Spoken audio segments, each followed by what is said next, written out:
Hello everyone, TMMgamer, and today I have the pleasure to bring you another one of my football talk videos, the series where I sit down and talk about the goings on in real life football. And there have been some really interesting things happen on the last weekend of the Premier League season, so let's dive straight in. And what a great place to start, the 5-3 Leicester home victory over Manchester United in what has been one of the most unbelievable games of football I've ever seen in the Premier League.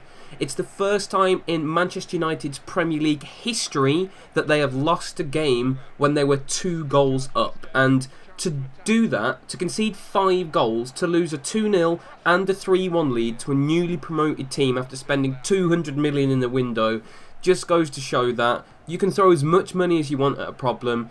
It takes a lot more than just finances to form a team, and I have to say Leicester's performance was simply staggering. It was an incredible performance from them. Jamie Vardy was outstanding. Another great individual story from non-league to beating Manchester United in 3 years. What a fantastic story that is. But let's focus on Manchester United for a little bit. A lot has been said about Van Gaal's maligned 3 at the back system and how it doesn't work. And a lot of people said, oh, Daley Blind's been brought in, Marcus Rojo, all of these players have been brought in to facilitate that system. But yesterday, Van Gaal played a standard 4 at the back. He played a diamond midfield, and then he played Falcao and Van Persie up front, and we had Rooney at the tip of the diamond in behind. And going forward, Manchester United looked great. Di Maria's got plenty of pace and skill, and with Falcao, Van Persie and Rooney on the pitch, there's a huge opportunity for goals there. But the fact remains, you cannot win football games conceding 5 goals a game. That is just a ridiculous amount of goals to concede. And this has been something that a lot of people have been saying for a long time. At the end of last season, everybody said what the problem was at Manchester United. They said they didn't have any good central defensive midfielders, they needed a holding midfield, and they needed to shore up at the back. And instead what's happened is all of this money's been spent on Ander Herrera, who's more of an attacking player. I don't see him as a holding midfield player at all. He's not going to put a foot in. He's not a Fernandinho or someone along those sort of lines. He's more of a creative passing midfielder, which is nice, and he's a good player, but he's not what Manchester United needed. And then he's bought a player like Marcus Rojo, who there's still a bit of a debate over where his best position is. Is he a left back? Is he a centre back? He gave the ball away, I think it was 20 times. 20 times at the weekend, which is a ludicrous amount of times to give the ball away. He's bought Luke Shaw, again, who's a very fine player, but he spent a lot of money on who is basically an attacking wing back. Luke Shaw is a very attacking player, likes to get forward, he can create chances, but is he someone who's going to get his elbow in at a corner and make that important block and clearance? Not particularly. The centre of defence has been United's weakness for a little bit of time now, and it is just absolutely bare bones for them. You've got Johnny Evans, Phil Jones and Chris Smalling, who, whilst all 3 are decent, none of them are going to win you a Champions League or win you a Premier League. When you compare that to Man City's back line, which has like Kompany, Mangala, Demichelis, Nastasic is their 4th choice. Nastasic would start every week for Manchester United. When you've got Tyler Blackett starting, and I think it's great that youngsters get an opportunity, but Tyler Blackett is not ready to start every single Premier League game in a season for Manchester United, and you saw that naivety yesterday for the penalty when he got easily brushed off the ball. Then in his panic he came back and scythed down the player and got sent off, and a red card, and that just summed Tyler Blackett up for me. He's got potential, he's no mug by any stretch of the imagination, he's not a terrible player, but you can't base your defence, your Champions League defence, because that's what Manchester United are aspiring to do this season. Minimum, get into the Champions League. You cannot finish in the top 4 of the Premier League with Tyler Blackett as your main central defender. You've got Jones and Smalling, who are the biggest pair of sick notes I've seen in a long time since Kieran Dyer. They've always got an injury. Same with Johnny Evans. He limped off again yesterday. So you've got 3 centre-backs who are incredibly injury-prone and who haven't lived up to their potential. And then you've got Tyler Blackett, a youngster, who's always got a mistake in him, unfortunately. And that's their central defence. And if Leicester City can brutally exploit that to the extent they score 5 goals, what's Manchester City going to do? What's Chelsea going to do? What's Arsenal going to do? What are all these teams with all of this attacking firepower going to do to you? And it just... It staggers me really that they've spent so much money yet haven't filled the #1 hole, because they had Rio Ferdinand leave, they had Nemanja Vidic leave, and these were the two centre-backs that helped United dominate English football and really compete to the highest level in European football for a long time. And they've both left, and they both haven't been replaced, and it's just left a titanic hole at the back for Manchester United, an absolutely titanic hole. And we saw last season with Liverpool just how important defences were, because if Liverpool had even a mediocre defence, they would have won the league at a canter last season, because the attacking football they had was so mesmerisingly brilliant, yet the defensive side was just woeful. Absolutely woeful.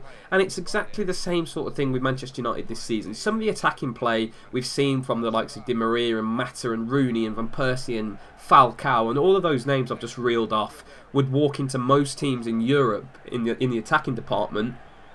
But that, like I mentioned earlier, you can't score 3 goals and then concede 5 every week and think you're doing well. You know, it's not how it works. But talks a little bit Man United. Leicester City, for me, were absolutely magnificent. For every mistake that Manchester United made, there was a great tackle from a Leicester player. Richie Delat on the right-hand side, bombing forward, creating chances.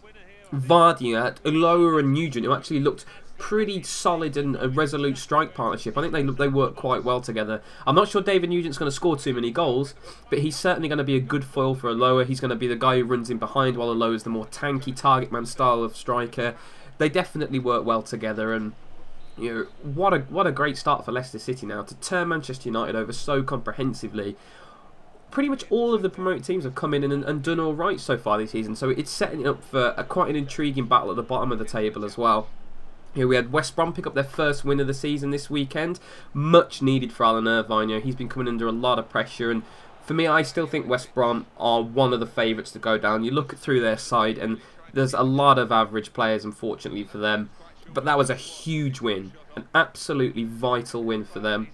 Win for Crystal Palace again. Lots of important points picked up over the weekend, and it's going to be so interesting. It really is going to be fantastically interesting. But there is one separate topic, sort of related to the defending I was talking about, that has really got me riled up at the start of this season, because there's a couple of bugbears I really have with professional football. The first one is a professional footballer not clearing the first man at a corner. It's like, this is a player who's being paid £200,000 a week to kick a bag of wind around the field, and when he puts the ball down on a piece of grass, which he goes, oh, that's a nice piece of grass, I'm going to place it there, under no pressure, and with a run-up, he can't get the ball 5 yards off the ground. I absolutely hate that. The other thing I really hate is professional football teams not having men on the posts at corners, and the amount of goals that would save, it blows my mind. It blows my mind how many goals I see scored at corners which would have been saved with men on the post. Look at Liverpool versus Aston Villa last week. How was the goal scored? It trickled in at the post, at a corner, about 1 mile an hour, and if there was a snail on the line, if it would have hit his shell, the snail would have stopped the goal. But because there was no one on the line, it went in. Liverpool lost 1-0.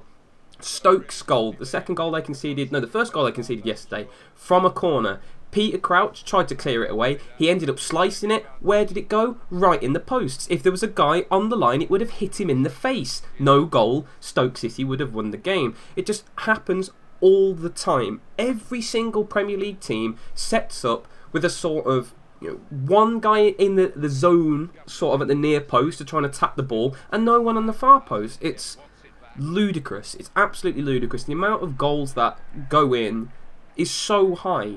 And set pieces are absolutely vital in the Premier League. They're vital for a huge number of teams. When you're a lower table side, you're going up against a big guy, you're going up against an Arsenal, United, a Chelsea, a City, all of those teams. Set pieces are your bread and butter. You're going to try and launch a quick counter attack, you're trying to win a corner, you're trying to run down the channel and draw a full back into a foul and get yourself a good attacking free kick.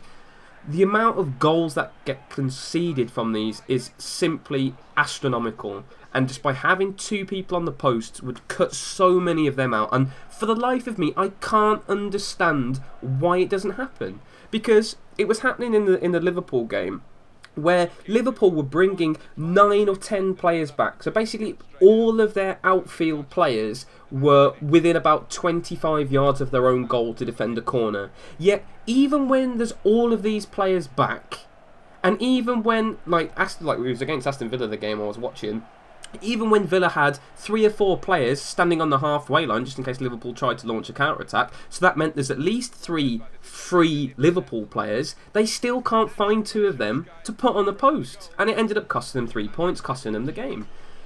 It's absolutely stunning, because when I was playing football as a kid, you know, 7, 8, 9, I was told straight away, first thing you do, you don't foul throw, you keep your foot on the floor when you're having a throw-in, and you put people on the posts at corners. And it was just basic 101 introductory football. So I don't know why the further you go up the league, it gets less important. Because if it's important for 7 or 8-year-olds who struggle to leap off the floor, and most of them are absolutely atrocious at heading, you know, surely it's going to be important when you've got absolutely massive centre-backs running at the ball, powering headers towards goal. Surely then it's more important, not less important.